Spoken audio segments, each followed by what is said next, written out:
Hello అండి, ఎలా ఉన్నారు? అందరూ బాగున్నారా? నేనైతే మిషన్ కుట్టే వారికంటే కుట్టించుకునే వారే తెలివిగా ఉంటారండి. ఎందుకన్నానంటే ఫస్ట్ అయితే వస్తారండి అర్జెంటుగా కుట్టమని చెప్పి, కుట్టాక అయితే వచ్చి డబ్బులు తర్వాత ఇస్తామని చెప్పి తీసుకుని అయితే వెళ్ళిపోతారు. నాకు అనిపించిద్దండి, డబ్బుల కోసమే కదా ఇంట్లో పనులన్నీ కూడా పక్కన పెట్టి కుట్టింది, ఇలా చేశారేంటనని నేనైతే అనుకుంటాను. సర్లే ఇస్తారులే అనుకుంటే ఇంక అంతే సంగతులండి. వాళ్ళకి మరలా మన మిషన్ తోటి పని వచ్చేదాకా కూడా మనీ అయితే ఇవ్వరు. ప్రతిసారి అలా కొరవలు పెడతానే ఉంటారండి. అలానే అందరూ కాదులేండి, కొంతమంది అయితే గట్టిగా ఉన్నారు. అలా అని లేటుగా కుట్టినా ఒప్పుకోరండి వాళ్ళు. ఇంకేముంది, నువ్వు కుట్టకపోతే నేను వేరే ఒక చోట ఇచ్చేదాన్ని కదా అనేసి ముఖాన్ని అనేస్తారు. అలాంటప్పుడు డబ్బులు ఇచ్చి తీసుకుపోవాలని తెలియదా అని నేనైతే అనుకుంటాను. నేనైతే ముఖాన అనలేను కదా. నాకు మ్యారేజ్ కాకముందులే నేను మిషన్ అయితే నేర్చుకున్నాను. అప్పటి నుంచి ఇప్పటి వరకు కూడా స్టిచ్చింగ్ అనేది చేస్తూనే ఉన్నానండి. ఇంట్లో స్థితిని బట్టి మనమైతే ఎప్పుడు స్టిచ్చింగ్ అయితే చేస్తున్నాం కదా. అయితే విడిగా అంటే సరేనండి అనుకోవచ్చు, పండగల టైంలో కూడా అలానే చేస్తారు. ఇంకా అప్పుడైతే తిండి నిద్ర కూడా మానేసి అయితే మిషన్ మీదనే ఉండి స్టిచ్చింగ్ అయితే చేయాల్సి వచ్చిందండి. ఇంకా నైట్ నిద్ర ఉండదు, ఏమీ ఉండదు, టయానికి తిండి కూడా ఉండదండి, వండుకునే స్థితి కూడా ఉండదు. అయితే జనవరి క్రిస్మస్కి అయితే మరీ అండి, ఇంకా అసలు ఇంట్లో పని అవ్వదు, పిల్లలకి ఏం వండాలో తెలీదు, ఎలా సర్దాలో కూడా తెలీదు మాకైతే. మా ఆయన అయితే పగలల్లా పని చేసి వచ్చి నైట్ అయితే చేతి పనులకు అయితే కూర్చుంటాడండి. నైట్ అల్లా మేము నిద్రపోకుండా ఆయన అయితే చేతి పనులు చేసుకుంటాడు, నేనైతే స్టిచ్చింగ్ అయితే చేస్తూ ఉంటాను. రోజులను అయితే టయానికి అందించేయాలనేసి మేమైతే నిద్ర మానేసుకుని టీ తోటి అయితే గడిపేస్తూ ఉంటాము. నైట్ అల్లా కూడా నిద్రపోకుండానే చేసుకుంటామండి. పిల్లల్ని అయితే నిద్రకేసేసి, చిన్నపిల్లలు అప్పుడైతే చాలా ఇబ్బంది పడ్డామండి. అయితే వాళ్ళ పని వాళ్ళు చేసుకోలేరు కాబట్టి వాళ్ళని రెడీ చేయలేక, వాళ్ళు కోరింది అయితే మేము వండలేక ఆ టైంలో అయితే బాగా ఇబ్బంది పడేవాళ్ళము. బాధ అనిపించేదండి. అందరిలాగా పిల్లల్ని అయితే రెడీ చేయలేకపోయేదాన్ని. కనీసం గోరింటాకు కూడా నేను నూరైతే అందరూ పెట్టుకునేవాళ్ళు, అప్పుడైతే పెట్టడానికి కూడా ఉండేది కాదండి నాకైతే.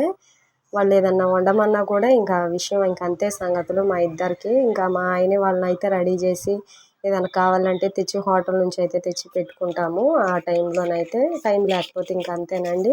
టయానికైతే బ్లౌజులు అందరికీ ఇచ్చేయాలనేసి స్టిచ్చింగ్ అయితే మొదలు పెట్టేసేద్దాము. పండగకైతే ఒక్కళ్ళు కూడా సర్దుకోరండి. మనీ అయితే ఖచ్చితంగా కొరవలు అయితే పెడతారు, కానీ ఒక్క బ్లౌజ్ అవ్వలేదన్నా కూడా 4-5 బ్లౌజులు ఒక్క బ్లౌజ్ అవ్వలేదన్నా కూడా ఒప్పుకోరండి. అదేమంటే మొఖాన్ని అంటారు, నువ్వు ఈ కుట్టలేనంటే నేను వేరే చోట ఇచ్చుకునేదాన్ని కదా అనేసి డైలాగ్ మాత్రం వేస్తారండి. అలా ఉంటుంది మా టైలరింగ్ విషయం అయితే మాత్రం. ఆ టైంలో అయితే ఒక 10 చేతులు ఉంటే బాగుండు అని నాకైతే అనిపించేదండి, అన్ని పనులు చేసుకోవచ్చు అని. కానీ అలా ఉండదు కదా, పని అయితే మీద పడిపోయేదండి. ఆ టెన్షన్కి అయితే అసలు ఎక్కువ టెన్షన్ అయితే పడిపోయేవాళ్ళం. బ్లౌజులు అందిస్తామా అందించలేమో అనేసి తెల్లారుతుంటే భయం వేసేదండి. ఆ రోజైతే తెల్లారకుండా ఉంటే బాగుండు అనిపించేది నాకైతే. సర్లే అని అందరు బ్లౌజులు అయితే కంప్లీట్ చేసేసి ఎక్కడ వాళ్ళని అక్కడ పంపించేసేసాక అయితే ఊపిరి తీసుకుంటామండి మేమైతే. సరేనని వచ్చిన డబ్బులు ఏమన్నా ఉంటాయా అని అంటే వాటి దోన పోతానే ఉంటాయండి. కనిపించని కూడా కనిపించవు అసలు. కష్టపడ్డందుకు కూడా కనిపించవండి. ఇంకా అవి వచ్చిన వెంటనే అవి అయిపోతూనే ఉంటాయి. ఇంకా మేము టైలరింగ్ చేసినాక మాకు మిగిలేది ఏందయ్యా అని అంటే ఇంటి నిండా గందరగోళంగా, ఎటోళ్ళు అటు వెళ్ళిపోయాక ఇల్లంతా గందరగోళంగా ఉంటుందండి. నేనైతే కట్ చేసిన వేస్ట్ పీసులు, శారీలో వచ్చిన కవర్లు, బాక్సులు ఇవన్నీ ఇల్లు మొత్తం ఆంతిని ఉండిపోతాయి చచ్చేదాకా. ఇంకా మేమిద్దరం అయితే ఊడ్చుకుని అవన్నీ మొక్కలను అయితే గోతాలకేసి అయితే చేసేసరికి పండగ ఈ రోజు అయితే అయిపోతుందండి మొత్తము.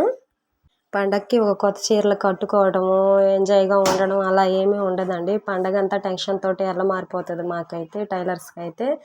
ప్రతి టైలర్కి ఇలానే జరిగిద్దండి. మిషన్ నేర్చుకున్న ప్రతి వారికి కూడా ఇలానే టెన్షన్ ఫీల్ అవుతారు. పనులు అవ్వక, ఇంట్లో సర్దుకోలేక. పై మనుషులు ఉంటే చేసేవాళ్ళు అనిపించదండి, ఎవరో లేకపోతే మాత్రం ఖచ్చితంగా కష్టపడాల్సి వచ్చింది. మేమిద్దరం అయితే భార్యాభర్తలు ఇద్దరం కలిసే చేసుకుంటాము. పగలంతా పనికి వెళ్ళేసి వచ్చి నైట్ అయితే హెమ్మింగ్ చేస్తాడండి కంపల్సరీ. మా మ్యారేజ్ అయిన కాడ నుంచి ఆయనే చేస్తాడు, హెల్పింగ్గా ఉంటాడు నాకైతే. మొత్తం ఇంక ఇద్దరం అయితే చేసుకుంటాం, కానీ ఇంకా కష్టం అయితే ఎక్కువ పడతామండి. మనీ అయితే వచ్చే కస్టమర్లు అయితే కొంతమంది అలా చేస్తూ ఉంటారు. అదే బాధ అనిపించిద్దండి. వాళ్ళు ఏదైనా 10 రూపాయలు ఉంటే మాత్రం వదులుకోరు. ఖచ్చితంగా పక్క వాళ్ళది కూడా అలానే అనుకోవాలి కదా అని నేను అనుకుంటాను. మీరేమంటారు? ఒక కామెంట్ అయితే చేయండి ఈ వీడియోల గురించి. ఫస్ట్ టైం ఛానల్ చూస్తే కనుక సబ్స్క్రైబ్ అయితే చేసేయండి. మేము ఎంత కష్టపడ్డా కూడా వాళ్ళు వేసుకున్నాక మోడల్స్ అయితే మేమే చూసుకుంటామండి. వాళ్ళు వెళ్ళేటప్పుడు రెడీ అయ్యి వెళ్ళేటప్పుడు చూసుకుని సంబరపడిపోతాము.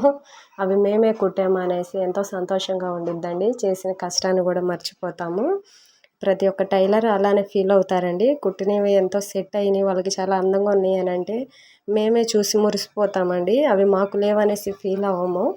మేము కట్టుకోలేదే, మేము వెళ్ళలేకపోయామే అనేసి బాధ అయితే ఉండదండి. పండగ అయితే అయ్యిందిలే, వాళ్ళు కట్టుకున్నారు కదా అనేసి మేమైతే ఫీల్ అవుతాము. మీరేమంటారు? ఒక కామెంట్ అయితే చేయండి. ఇన్ని సంవత్సరాల ఒక్క పండగకి కూడా మేమైతే వెళ్ళలేదండి చర్చికి రెడీ అయ్యి. ఎప్పుడు టెన్షన్స్ తోటి ఈ మిషన్ మీదే గడిచిపోతుంది మాకైతే. ఒక్క సంవత్సరం కూడా వెళ్ళింది లేదు.